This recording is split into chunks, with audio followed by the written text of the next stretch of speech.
Réinformation euro-identitaire. Cela fait près de 20 ans que les souverainistes nous assènent en permanence comme argumentation éculée le déni de démocratie dont le peuple français aurait été la victime suite à son refus du traité constitutionnel européen de 2005 avec 54,5% de non à ce référendum qui lui avait été proposé par Jacques Chirac, président en exercice depuis près de 10 ans. Il est triste de voir que les souverainistes n'ont comme argument qu'un vote qui a quand même près de 20 ans.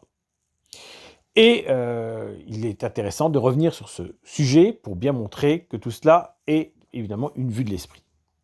D'abord, ce traité n'était pas constitutionnel, même s'il a été appelé ainsi. Je rappelle que la Suisse, par exemple, est appelée une confédération, alors que c'est une fédération. Donc ce n'est pas parce que quelque chose est appelé constitution que c'en est une. Il suffit de lire la Constitution française de 1958 pour voir que ça n'a rien à voir avec un traité illisible de 300 pages. Donc, ça a été appelé constitutionnel pour flatter une prétendue convention dirigée par Valéry Giscard d'Estaing. Dans les faits, c'était un simple traité qui était là pour mettre à jour les données avec l'adhésion donc, de 10 nouveaux pays membres qui venaient nous rejoindre en 2004. Donc il était nécessaire de faire un traité adapté. Le TCE en question n'était qu'un traité de synthèse des traités antérieurs avec quelques gadgets pseudo-constitutionnels rajoutés autour du drapeau et d'autres éléments de ce genre. Donc, évidemment, ce non, comment l'expliquer ? Très peu de gens ont voté non parce qu'il y avait le mot constitutionnel, même si ça a pu déranger certains qui ont pensé que ça amenait à une Europe politique, ce qui n'était pas le cas. Évidemment, le contexte était le pire pour organiser ce référendum. Analysons les choses. D'abord, nous avons un président en exercice, Jacques Chirac, qui était donc au pouvoir depuis 10 ans, qui avait été réélu en 2002 simplement parce qu'il avait été opposé à Jean-Marie Le Pen, qui avait passé la barre du second tour presque par accident à cause des erreurs de Lionel Jospin. Donc c'était un président élu, dans des conditions très particulières et totalement décrédibilisé. En termes clairs, ce n'était pas un président qui venait d'être élu, c'était un président totalement usé et impopulaire. En conséquence, c'était déjà une erreur qu'un tel président propose ce texte. Ensuite, ce texte est proposé donc en 2005, alors que l'Union européenne vient d'ouvrir les pourparlers d'adhésion avec la Turquie. Alors rappelons comment cela s'est passé. Donc la Turquie s'est vue proposer d'ouvrir cette adhésion, alors que certains pays étaient contre, notamment l'Autriche. Mais l'Autriche a monnayé son aval par une accélération du processus d'adhésion de la Croatie à laquelle elle était favorable. En termes clairs, les Autrichiens ont levé leur veto, et puis les Grecs, les Chypriotes n'ont pas à l'époque fait ce qu'il fallait pour bloquer cette candidature absurde. Or, une écrasante majorité des Européens est opposée à l'adhésion de la Turquie, qui n'est pas un pays européen, qui est un pays turc musulman, et évidemment, en plus, la Turquie s'était vue associée à ce TCE. Donc, ça c'est un argument que Villiers a pu employer, la présence de la Turquie a beaucoup irrité les gens, et beaucoup d'électeurs ont voté non à cause de cela. Et puis, il y avait aussi la fameuse directive Bolkestein, qui laissait entendre qu'il y aurait un dumping social européen extrêmement douloureux, et les classes populaires françaises notamment ont été sensibles à cet argumentaire, et c'est l'une des raisons du vote négatif. Rappelons également que des gens qui sont parfaitement conformistes sur le plan idéologique, comme Laurent Fabius, qui a ensuite été président du Conseil constitutionnel jusqu'à récemment, a pu appeler à voter non. Donc il faut bien voir que ce n'est pas un non souverainiste ou nationaliste, c'est plus compliqué que cela. Voilà. Alors, il est évident que ceux qui avaient voté non en 1992 au traité de Maastricht appelaient évidemment à voter non en 2005. Et évidemment, c'était le cas aussi de la gauche radicale et du Front National de l'époque. Pas de surprise. Évidemment, il faut bien avoir en tête que ce n'est pas un vote souverainiste, contrairement à ce que prétendent ces derniers. C'est un vote négatif pour de nombreuses raisons. Je les ai expliquées à l'instant, il y en a d'autres. Et donc, tout cela, ça a capitalisé sur ce texte un refus très important, un front du refus, si on peut dire. Ensuite, la pratique référendaire en France est rare, ce qui fait que les Français ont tendance à détourner le sens d'un vote vers des causes nationales, la marque d'un mécontentement profond, et justifié d'ailleurs, et autres. C'est-à-dire que comme on a une pratique référendaire très rare, très prudente, eh bien, les Français votent souvent autre chose.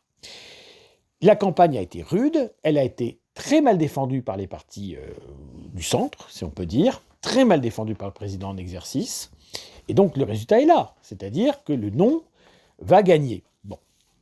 Ce traité est donc enterré.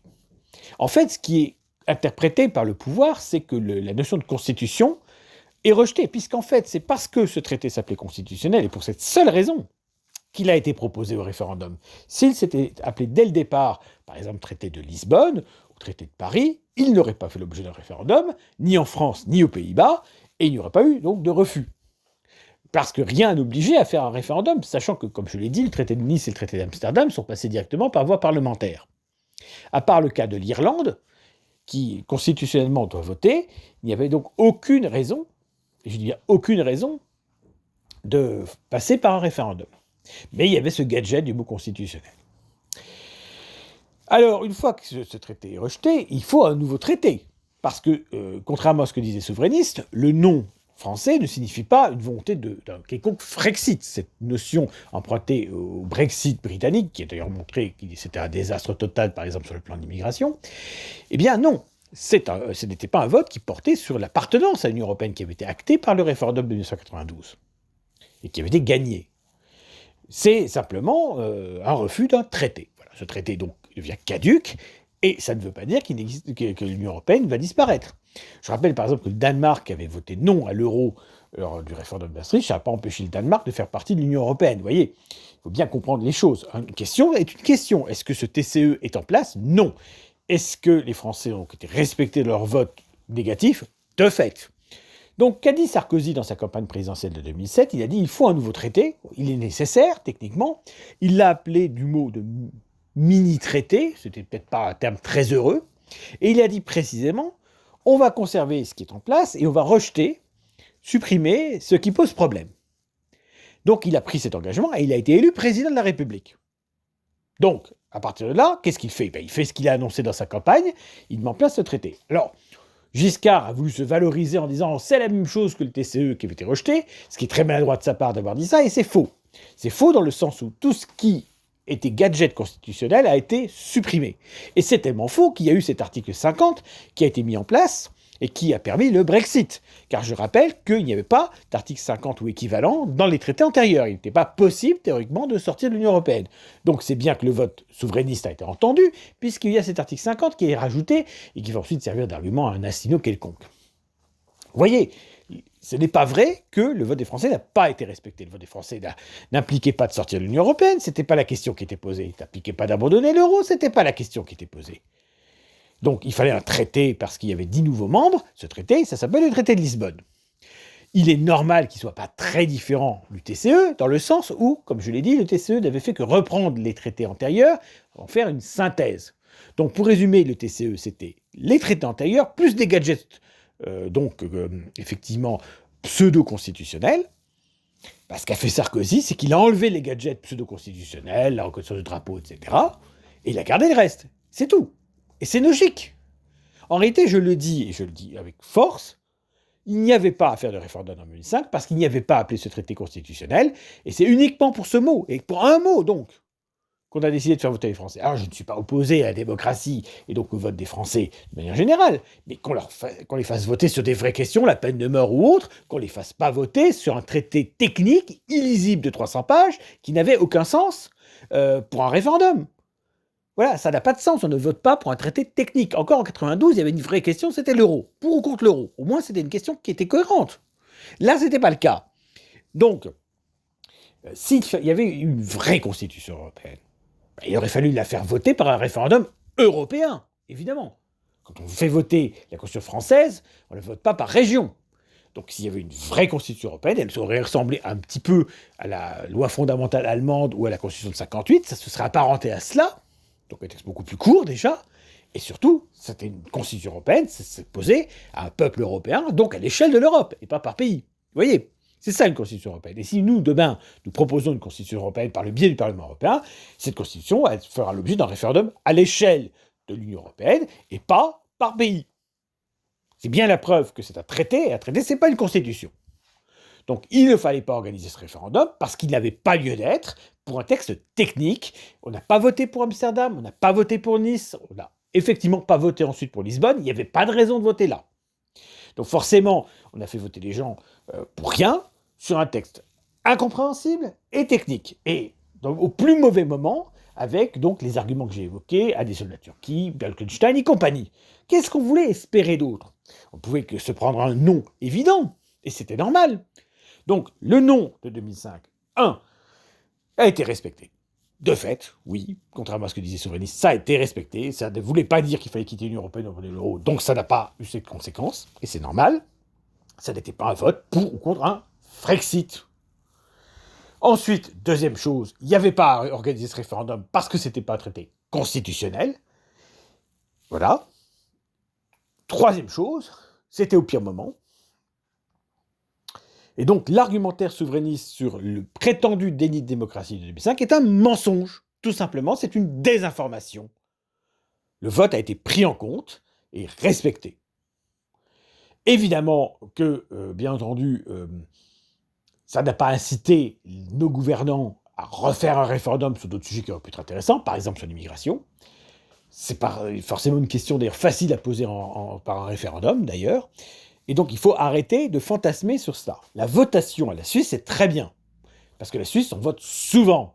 C'est une tradition parlementaire et référendaire très établie. Donc les Suisses votent à la question posée. On leur dit, vous voulez ça ou ça? Ils répondent franchement. Et parfois la réponse n'est pas celle attendue par des populistes. Dans le cas de la crise Covid, le gouvernement français nous a imposé sa politique, les Suisses l'ont proposé par référendum aux électeurs suisses, et 70% des Suisses ont voté pour les mesures. Au moins, il y avait une caution démocratique, vous me direz. Donc voilà, il faut arrêter de fantasmer sur ce texte de 2005. En plus, c'était il y a 20 ans. Est-ce que l'Union européenne a empêché le Brexit? Pas à ma connaissance. Le Royaume-Uni a respecté ce vote qui n'aurait d'ailleurs pas dû avoir lieu aussi parce qu'il a été mis en place pour des raisons personnelles par David Cameron pour régler des problèmes internes au Parti conservateur. Et il aurait été tout à fait logique que, effectivement, le Royaume-Uni n'en tienne pas compte. Bon, personne n'a empêché le Royaume-Uni de quitter l'Union européenne, ni le gouvernement britannique, ni l'Union européenne n'y ont mis d'obstacle. Et ça s'est fait par quelques années de processus pour ce divorce.